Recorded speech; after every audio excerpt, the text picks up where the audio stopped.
Αυτή η πόλη είναι μουντή και εσύ τρέχεις να προλάβεις. Δεν ξέρεις που πας και τι πατάς και στο κινητό μιλάς.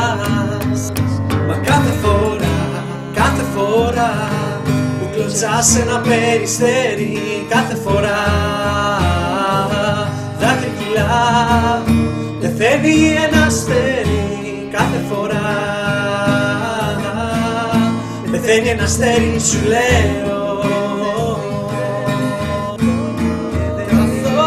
Είναι μοιραίο, καθόλου ωραίο. Κάποιοι λένε πως έχουμε παχύνει, Λένε τα περιστέρια, μα ακόμα φέρνουμε ομορφιά, χάρη και ειρήνη. Μπορεί την κουτσουλιά να μην τη θες, λένε τα περιστέρια. δεν αλλάζει ο κόσμος με κλωτσιές στις κουτσουλιές. Κάθε φορά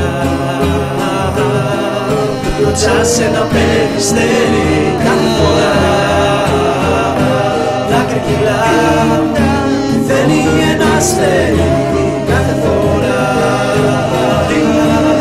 πεθαίνει ένα αστέρι, σου λέω.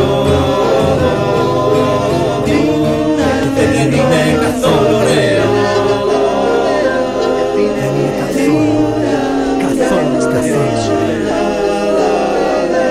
Δεν είναι καθόλου ενώνουμε τις δυνάμεις μας, θα σώσουμε τη φύση. Με βίντεο κλιπ σαν και αυτό, ποιος θα μας σταματήσει?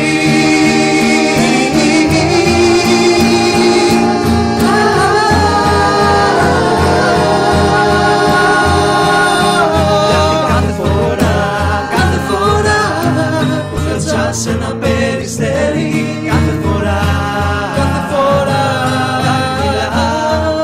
πεθαίνει ένα αστέρι.